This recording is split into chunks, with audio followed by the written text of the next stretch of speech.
Good morning, all students. Today I discuss some second students microeconomics topic markets equilibrium. इसके पहले मैंने आप लोगों को बताया था एक वीडियो में कि बाज़ार कितने प्रकार का होता है और बाज़ार कहते किसे हैं। आज हम लोग पढ़ेंगे कि परफेक्ट एंड इम्परफेक्ट मार्केट क्या होता है। परफेक्ट का मतलब होता है कि पूर्ण प्रतियोगिता और अपूर्ण प्रतियोगिता की बाज़ार क्या होती है। तो इसको जानने से पहले फर्स्ट ऑफ ऑल हम यह जान लेते हैं कि विभिन्न बाज़ार की स्थितियां होती हैं, जिसमें पूर्ण प्रतियोगिता एवं विशुद्ध प्रतियोगिता, विशुद्ध एकाधिकार, अपूर्ण प्रतियोगिता और अपूर्ण प्रतियोगिता के अंतर्गत डिओपोली, ओलिगोपोली और मोनोपोली प्रतियोगिता होती है। ये तो हमने देखा कि बाज़ार की स्थितियाँ क्या होती हैं।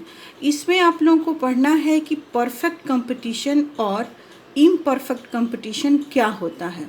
तो फर्स्ट ऑफ ऑल हम यह जान लेते हैं कि पूर्ण प्रतियोगिता, परफेक्ट कंपटीशन कहते किसे हैं।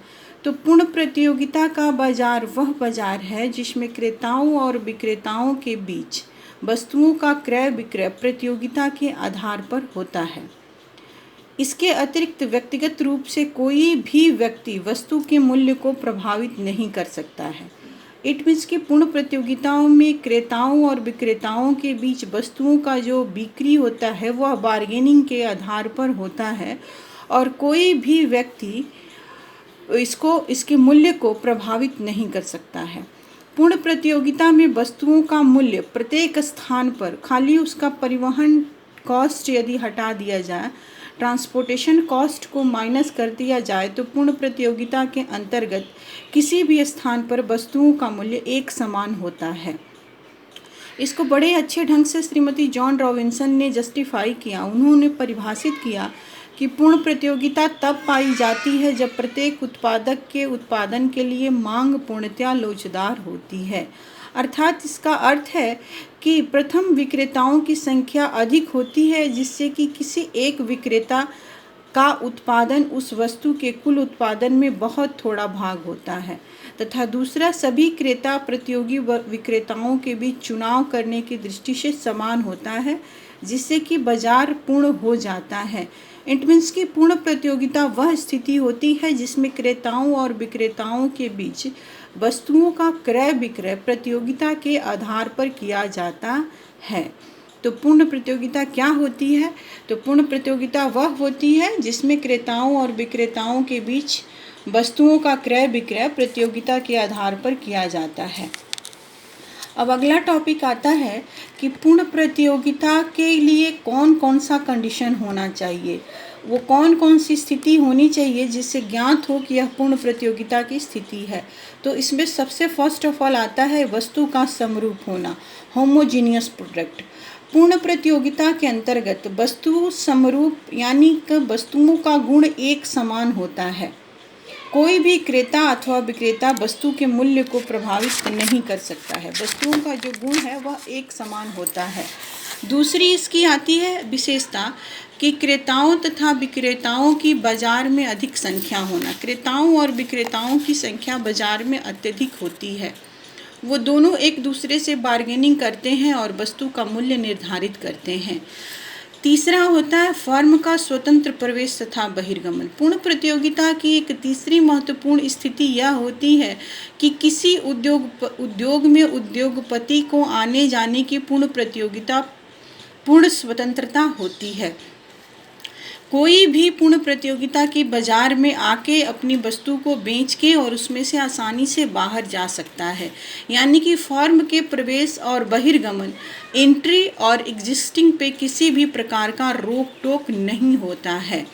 इसकी चौथी विशेषता होती है कि क्रेताओं तथा विक्रेताओं को वस्तु की मांग तथा पूर्ति का पूर्ण ज्ञान होना चाहिए। पूर्ण प्रतियोगिता परफेक्ट कंपटीशन की एक चौथी विशेषता यह होती है कि सेलर और बायर को फुल नॉलेज होता है उस कंडीशन का कि उसकी कमोडिटी की डिमांड और सप्लाई क्या है। इट मीन्स कि कौन सी वस्तु कितने मूल्य में मिल रही है, इस बात की जानकारी क्रेताओं को पूर्ण रूप से होनी चाहिए और विक्रेताओं को भी होनी चाहिए कि कौन सी वस्तु कितने मूल्य में बाजार में बिक रही है। इसकी पांचवी विशेषता होती है कि उत्पत्ति के साधनों में पूर्ण गतिशीलता। उत्पत्ति के साधन पूर्णतः गतिशील होते हैं, बिना किसी रोक टोक के, बिना किसी अनुमति के आराम से एक जगह से दूसरे स्थान पे जा सकते हैं, एक स्थान से दूसरे स्थान पे, एक उद्योग से दूसरे उद्योग में ट्रांसफ़र किए जा सकते हैं। इसलिए perfect mobility in the factor of production, उत्पत्ति के साधनों में पूर्ण गतिशीलता होती है। छठवां होता है उत्पादकों या फर्म का बहुत समीप होना। पूर्ण प्रतियोगिता में सभी उत्पादक एक दूसरे के समीप होते हैं, जिसकी सहायता से लागतें महत्वहीन मान ली जाती है। इससे बाजार में वस्तु की कीमत समान हो जाती है। मतलब पूर्ण प्रतियोगिता के अंतर्गत जो भी वस्तुएं होती हैं, जो भी उत्पादक होते हैं, वो एक दूसरे के समीप होते हैं। मतलब उत्पादन सेंटर के पास ही बाजार है, इसलिए उत्पादकों का फर्म या बहुत समीप होने से उसका जो कॉस्ट है वह कम हो जाता है और वस्तु का मूल्य एक समान निर्धारित होता है। उसके बाद आता है सातवां कि उद्योग में बड़ी संख्या में फर्म का होना। Large number of firm in the industry. Industry में बहुत बड़ी संख्या में छोटे छोटे फर्म होते हैं जो उत्पादन का काम करते हैं और बिक्री करते हैं। तो पूर्ण प्रतियोगिता के लिए इन सब टर्म्स का होना आवश्यक है कि उद्योग में बड़ी संख्या में फर्म हो, उत्पादक का फर्म समीप हो, उत्पत्ति के साधन पूर्णतः गतिशील होते हैं, क्रेताओं और विक्रेताओं को वस्तुओं की मांग का पूर्ण ज्ञान होता है, फर्म का स्वतंत्र बहिर्गमन और प्रवेश होता है, क्रेता तथा विक्रेता की बाजार में अधिक संख्या होती है और प्रोडक्ट होमोजीनियस होता है। यह हमने पढ़ा कि पूर्ण प्रतियोगिता क्या है और किन दशाओं में पूर्ण प्रतियोगिता की स्थिति होती है। अब हम लोग समझेंगे कि पूर्ण प्रतियोगिता के अंतर्गत वस्तु की कीमत का निर्धारण कैसे होता है। पूर्ण प्रतियोगिता के अंतर्गत वस्तु की कीमत का निर्धारण किस प्रकार होता है, इसको हम इस डायग्राम के अंतर्गत समझेंगे कि पूर्ण प्रतियोगिता के अंतर्गत वस्तु की कीमत का निर्धारण किस प्रकार होता है। इस चित्र में हम देखते हैं कि एक इंडस्ट्री है और एक व्यक्तिगत फर्म है। इंडस्ट्री में जो वस्तु का कीमत निर्धारित होता है, उसी कीमत पर व्यक्तिगत फर्म भी अपने वस्तु को बेच रही है। ये कंडीशन पूर्ण प्रतियोगिता की स्थिति को दर्शा रहा है कि पूर्ण प्रतियोगिता की स्थिति में किसी वस्तु के मूल्य का निर्धारण किस प्रकार होता है। जैसा कि इस डायग्राम से स्पष्ट है कि OX पर वस्तु की मात्रा और OY पर वस्तु की कीमत को दिखाया गया है। इधर का इंडस्ट्री है और इधर का एक व्यक्तिगत फर्म है। इंडस्ट्री में जहाँ डिमांड और सप्लाई इक्वल हो रहा है ई बिंदु पर, वहीं वस्तु का कीमत OP निर्धारित किया गया है और वहीं ON मात्रा बेची जा रही है। इट मीन्स कि OP कीमत है इंडस्ट्री की और इसी OP कीमत के बेस पे एक व्यक्तिगत फर्म भी अपने वस्तु की कीमत निर्धारित करता है और P1D के बराबर कीमत निर्धारण के इस पॉइंट पर ही अपने वस्तु को बेचता है। इस प्रकार कीमत का निर्धारण उद्योग में होता है और एक फर्म उस निर्धारित कीमत पर अपने उत्पादित वस्तुओं को बेचता है। तो इस टॉपिक में हमने समझा कि पूर्ण प्रतियोगिता क्या है, पूर्ण प्रतियोगिता के अंतर्गत किसी वस्तु के मूल्य का निर्धारण कैसे करते हैं और पूर्ण प्रतियोगिता की क्या विशेषताएं होती हैं। कुछ समय पहले तक पूर्ण प्रतियोगिता को ही प्योर कंपटीशन या विशुद्ध प्रतियोगिता के नाम से जाना जाता था, परंतु प्रोफेसर चैम्बरलिन ने यह अनुभव किया कि पूर्ण प्रतियोगिता एक अलग है और विशुद्ध प्रतियोगिता एक अलग है। तो उन्होंने पूर्ण प्रतियोगिता और विशुद्ध प्रतियोगिता में अंतर व्यक्त किया।